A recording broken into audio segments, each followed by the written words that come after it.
this happened after the last day of the season. The Angels, I wanted to say fired Phil Nevin, but that is not what happened. They parted ways with Phil Nevin because Yeah. he was on a 1-year deal and they're just not rehiring him.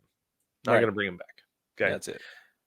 So he will not be the manager of the Angels next year. And I thought this was interesting. Angels GM Perry Manassian said regarding the parting, he said, by no means does that mean Phil is to blame. Then who is to blame, Perry? Yeah. Hmm? Hmm? Hmm? Either you're looking in the mirror at this one, or you're pointing upward to Artie Moreno, who loves to run this team, by the way, He does. right? Yes. Or are you saying the players just didn't get it done? What are you saying? That's what I want to. If it's not his fault, then whose fault is it? Because it's got to be somebody's. Yep. Whose fault do you think it is, Bray?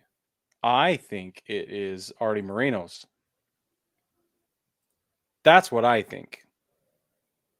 Is it just because of the way they put the team together, money, meddling? Meddling. Yeah. No, I think it has everything to do with meddling. I think that it's um I think the culture from the top down is broken. I think Mm, that affects decision making. I think that affects player and management confidence. I think that affects front office's decision making capabilities. I think that affects everything. I think it's meddling. That's what I think. yeah. So I was watching Samson last week, and he basically described Artie Moreno as kind of like MLB's version of Jerry Jones. There That you he's go. the owner who wants to make all the decisions. There you go. But the problem is that he's a businessman and not necessarily entirely a baseball man, right? Right. It's like it was like I mean, what it's like Al, what was the guy's name in Oakland for all those years? Al for the Raiders. Al Davis. Davis. It's like Al Davis. Except Al Davis knew how to win ball games. Well, and one thing Al Davis would do that you don't like, you kind of, I don't want to say you kind of see this, but you see it a little in a way.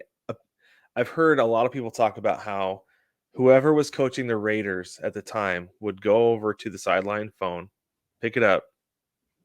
Yes, sir.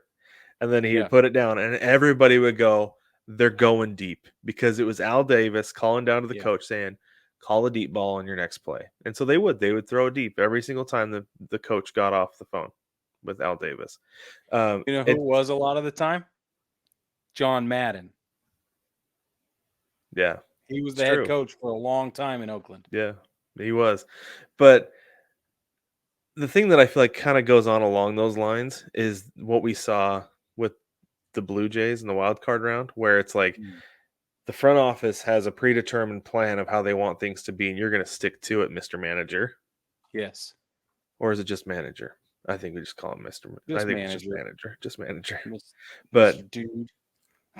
anyway, um, I but I don't feel like the owner should be doing that. If anybody's going to be doing that, it should be the GM, right? It should be coming from Right. Perry Manassian, because he's working with all the Harvard and Yale nerds that they've hired to put all the numbers together for him, right? That is a fact.